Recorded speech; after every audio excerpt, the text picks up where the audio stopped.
Buenas tardes, nosotros somos el equipo número 1 y en esta ocasión vamos a presentar los subtemas 19.4 y 19.5 de la materia Bioquímica Metabólica impartida por el Dr. Francisco Delgado Vargas. Los integrantes de este equipo son los siguientes: Félix Peña, Diana Jara, García González, Jesús Andrés, García Parra, José Daniel, Gómez Gómez, Luis Antonio, Muñoz Galibaldo, Martín Eduardo, que es uno de los expositores que hablarán en esta exposición, además de nuestro compañero Osuna Hernández Carlos Francisco y yo su servidora Vegas de Uceda Mariel Guadalupe, quien será de apoyo. Ya en la siguiente diapositiva vamos a adentrarnos más en el tema 19.4. Tema 19.4. Las mitocondrias en la termogénesis, síntesis de esteroides y apoptosis. Las mitocondrias, además de producir ATP, tienen otras funciones en tejidos específicos o en determinadas circunstancias. Las mitocondrias pueden generar calor para proteger órganos vitales a bajas temperaturas. En las glándulas suprarrenales y en las gónadas son el sitio de síntesis de hormonas esteroideas y son participantes clave en la apoptosis en la mayoría de los tejidos. Las mitocondrias desacopladas del tejido adiposo marrón producen calor. En la mayoría de los mamíferos, incluyendo al hombre, los recién nacidos tienen un tipo de tejido adiposo marrón en donde la oxidación de combustibles no sirve para generar ATP, sino para generar calor y mantener caliente al recién nacido. El tejido adiposo marrón está formado por muchas gotas pequeñas de grasa y numerosas mitocondrias que tienen la proteína desacoplante 1, y gracias a ella utilizan la grasa como sustrato para disipar calor, el cual contribuye al mantenimiento de la temperatura corporal, siendo este un proceso conocido como termogénesis. Para la generación de calor por mitocondrias desacopladas, esto ocurre cuando la proteína desacoplante de las mitocondrias del tejido adiposo marrón proporcionan una ruta alternativa para que los protones vuelvan a entrar a la matriz mitocondrial. Esto sin pasar por el complejo F0, lo que hace que la energía conservada por el bombeo de los protones se disipe en forma de calor. Las monoxigenasas P450 mitocondriales catalizan las hidroxilaciones de esteroides. La mitocondria es el sitio de reacciones biosintéticas que producen hormonas esteroideas. Las hormonas sexuales, las cuales serían glucocorticoides, mineralcorticoides y hormona de la vitamina D. Estos compuestos se sintetizan a partir de colesterol o un esterol relacionado a una serie de hidroxilaciones catalizadas por enzimas de la familia del citocromo P450. En estas reacciones de hidroxilación se incorpora un átomo de oxígeno molecular al sustrato, mientras que el segundo átomo se reduce a agua, lo que hace que los citocromos P450 sean enzimas monooxigenadas. Y en la reacción se oxidan el nicotinamida, adenina dinucleótido fosfato y el hidrógeno. Enzimas P450 tienen un grupo hemo. En el sistema P450 mitocondrial intervienen una flavoproteína, una proteína ferrosulfurada que transporta electrones desde el nicotinamida, adenina dinucleótido fosfato, al hemo del P450. Cabe mencionar que todas las enzimas P450 tienen un grupo hemo que interacciona con el oxígeno y un sitio de unión de sustrato.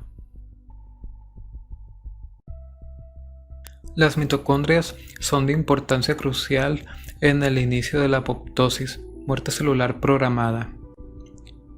La apoptosis es un proceso mediante el cual las células individuales mueren por el bien del organismo. Cuando se da la señal para la muerte celular, se empieza a dar un aumento en la permeabilidad de la membrana mitocondrial externa que permite la salida del citocromo C del espacio intermembrana al citosol. Este aumento de la permeabilidad se debe a la apertura del complejo del poro de transición de la permeabilidad, la cual esta es una proteína. Cuando se encuentra en el citosol, el citocromo C interacciona con la proteína factor 1 activador de la proteasa de la apoptosis APAF1, formando un apoptosoma compuesto por 7 moléculas de APAF1 y 7 moléculas de citocromo C. Después de la creación del apoptosoma, este se proporciona como plataforma para que la proenzima proscaspasa 9 se activa a caspasa 9. Estas proteasas comparten un residuo de cisteína crítico en el sitio activo y cortan a las proteínas en el lado carboxilo terminal de residuos de aspartico, de ahí el nombre caspasa. De ahí la caspasa 9 inicia la cascada de activaciones proteolíticas, con una caspasa activando a una segunda caspasa y esta activa a una tercera y así sucesivamente conduciendo a la apoptosis. Ahora bien, en esta diapositiva hablaremos sobre las mitocondrias, son importancia crucial en el inicio de la apoptosis. Antes que nada, vamos a definir el término mitocondria. La mitocondria es un organelo que forma parte de nuestras células, con una forma ovoidal, que tiene como principal función ser la unidad de producción de energía para las mismas.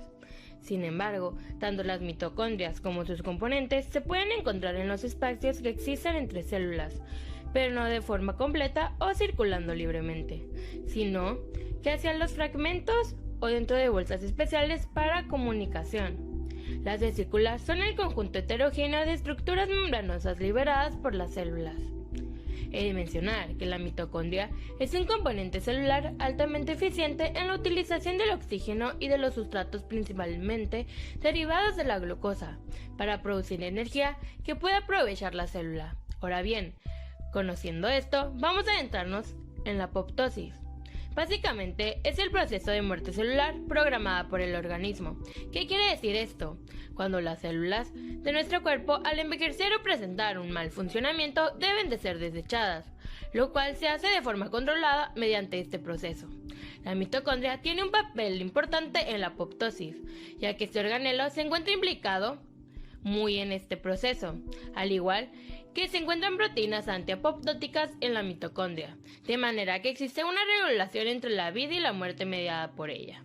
Es decir, durante la apoptosis las mitocondrias liberan al citosol proteínas que participan en el proceso de manera decisiva, y una de estas proteínas es el citocromo C, que una vez en el citosol puede producir la activación de algunas captasas.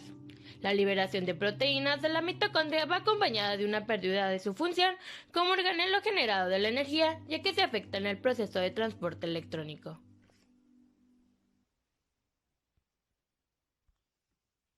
En conclusión, podemos comentar que las mitocondrias juegan un papel crucial en el desencadenamiento de la apoptosis. Cuando un agente estresante da la señal para la muerte celular, una consecuencia temprana es el aumento de la permeabilidad de la membrana mitocondrial externa que permite la salida del citocromo C del espacio intermembrana al citosol. El aumento de la permeabilidad se ve en la apertura del complejo del poro de transición de la permeabilidad, una proteína con múltiples subunidades de la membrana externa. Su apertura y cierre están afectadas por varias proteínas que estimulan o suprimen la apoptosis. Cuando se libera el citosol, el citocromo C interacciona con monómeros de la proteína. Ahora seguiremos con el tema 19.5, que es el que se referencia a los genes mitocondriales desde su origen y las mutaciones. Ahora pasamos con lo consiguiente, que estaremos hablando de los genes mitocondriales, pues para empezar veremos qué es el ADN mitocondrial, que tenemos que el ADN mitocondrial pues es un pequeño cromosoma circular que se encuentra en la mitocondria. Las mitocondrias son organelos de la célula que se encargan de producir energía. Por lo tanto, el ADN mitocondrial se debe a que solo está dentro de las mitocondrias. Y aquí tenemos que las mitocondrias tienen su propio genoma, que es el que le llamamos el gen mitocondrial o el ADN mitocondrial, que es una molécula circular con doble hélice. Este gen mitocondrial tiene 37 genes y este tipo de mitocondrias tienen sus propios ribosomas y tienen un diferente citosol. Y ya que este tipo de ADN mitocondrial es muy especial, ya que solo puede ser heredado por la madre. Como ya habíamos visto, en el gen mitocondrial tenemos 37 genes. De estos 37 genes tenemos que 13 están incluidos por subunidades de proteínas en la cadena respiratoria, que ahorita vamos a ver un poco de esto. Y los restantes de estos 37 son genes que modifican el RNA de transferencia y el RNA ribosomal, que estos son esenciales para síntesis de proteínas de la mitocondria. Para sintetizar estas 13 unidades proteicas, las mitocondrias tienen sus propios ribosomas, que claramente tienen diferentes a los del citoplasma normal. La gran mayoría de las proteínas mitocondriales están codificadas por genes nucleares y se sintetizan en ribosomas citoplasmáticos y seguidamente se importan y organizan dentro de la mitocondria. Ahora veremos en este cuadro las proteínas respiratorias codificadas en los cromosomas mitocondrial humano, que son los 13 cromosomas que ya habíamos dicho. Tenemos este cuadro en 3 apartados, desde los complejos, los números de subunidades, los números de subunidades codificadas en el DNA mitocondrial. En el primer complejo tenemos al NAT deshidrogenasa con un número de subunidades de 45 y un número de subunidades codificadas por el DNA mitocondrial o en el DNA mitocondrial de 7.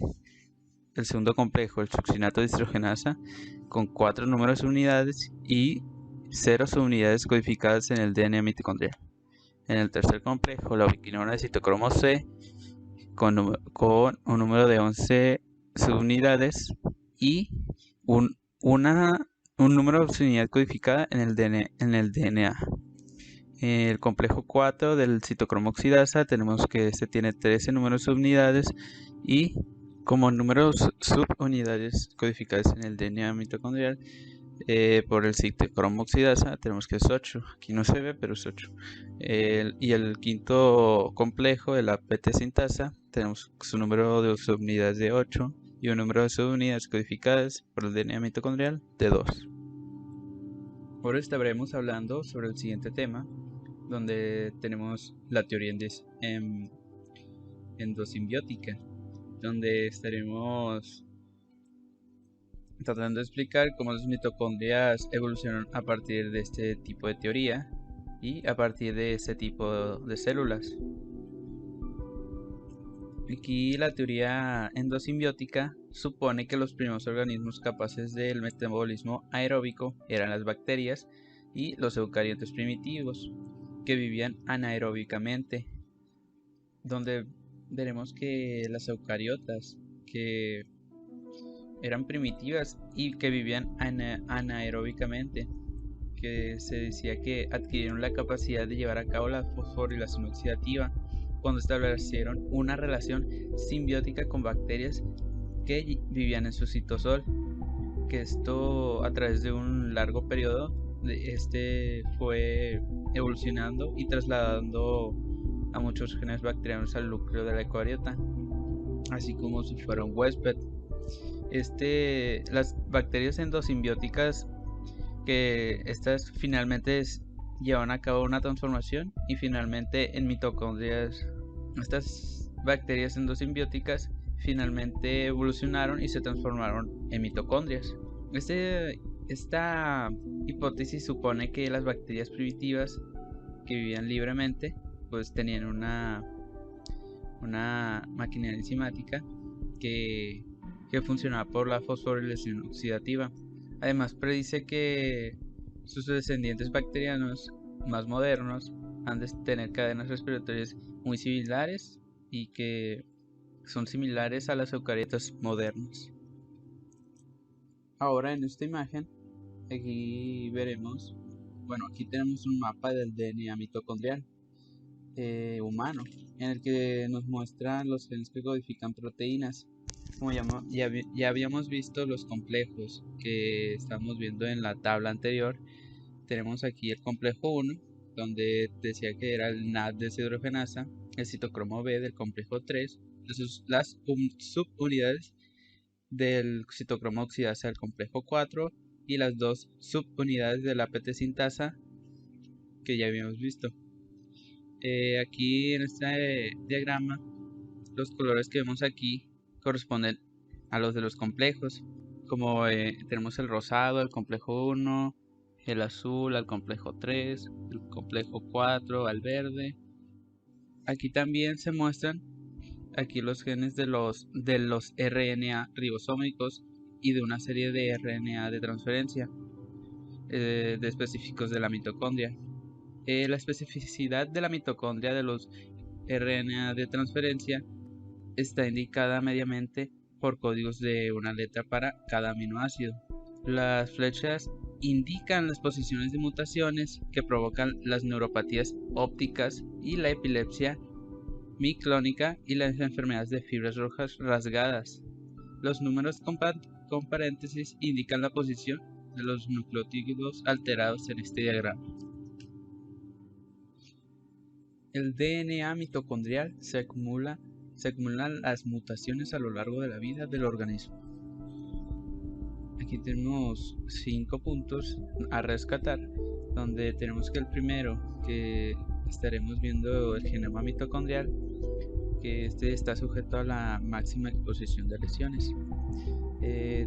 Como un ejemplo, así como tenemos que las cadenas de respiración es la principal especie de oxígeno, por lo que el contenido mitocondrial, incluido del genoma mitocondrial, pues este está sujeto a la máxima exposición y a las lesiones por especies reactivas de oxígeno.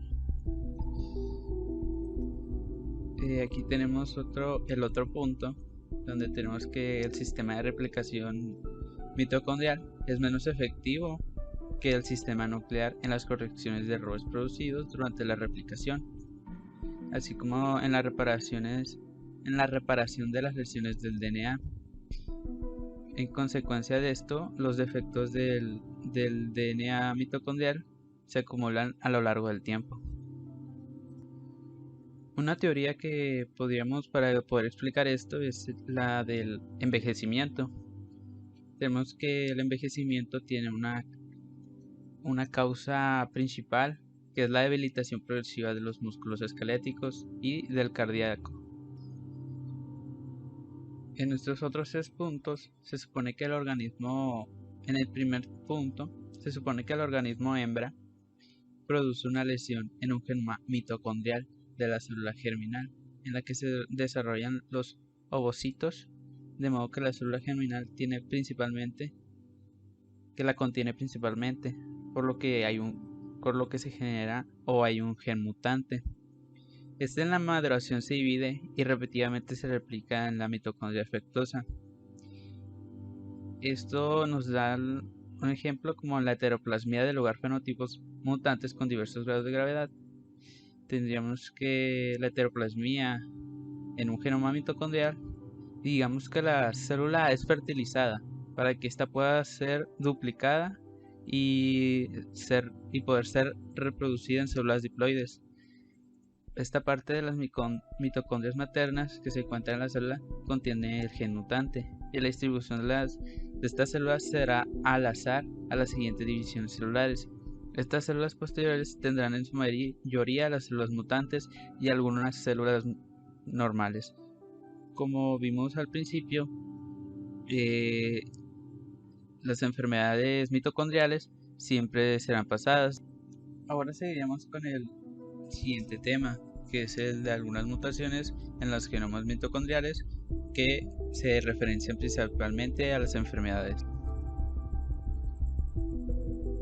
Para empezar, tendremos que alrededor de una de cada 5.000 personas tiene una mutación en una proteína mitocondrial que da lugar a una enfermedad a reducir la capacidad de las células para generar ATP. Este tipo de casos cada vez es un número mayor de estas enfermedades que se pueden atribuir a las mutaciones de los genes mitocondriales. Esta nos lleva a las mutaciones que se producen en enfermedades mitocondriales. Las mutaciones en estos genes se codifican en proteínas mitocondriales, que estas pueden llevar a enfermedades que afecten a muchos órganos y a sistemas orgánicos. Estos pueden llegar hasta algunos tejidos y tipos celulares, como serían los ejemplos de las mutaciones de las neuronas, los miocitos tanto del músculo esquelético como el cardíaco y las células B pancreáticas. El ejemplo aquí más claro de las betas pancreáticas sería el de la diabetes, el que sería afectado. Estos tipos celulares toleran menos que otras de las disminuciones de la producción del ATP, por lo que se ven menos afectados por las mutaciones de las proteínas mitocondriales. Ahora pasaremos a unos tipos de enfermedades que pueden presentar las enfermedades mitocondriales, que serían las encefalomiopatías mitocondriales, que afectan principalmente al cerebro y a los músculos y al músculo esquelético. Y aquí tenemos estas 4 imágenes donde tenemos el tipo de enfermedad que tenemos aquí en la primera y la segunda imagen, la A y la B, tenemos unos tipos de cortes axiales. En la tercera un tipo de difusión, y ya en la cuarta vemos que tenemos una evidencia de lesiones, donde tenemos tanto del lado izquierdo que tanto del lado derecho. Y ahora en esta tipo de enfermedad, que es la neuropatía óptica hereditaria de Leber o de Lund, tenemos que esta afecta al sistema nervioso central, que está incluidos los nervios ópticos, con la pérdida bilateral de la visión, que esta se puede dar a principios de la adolescencia.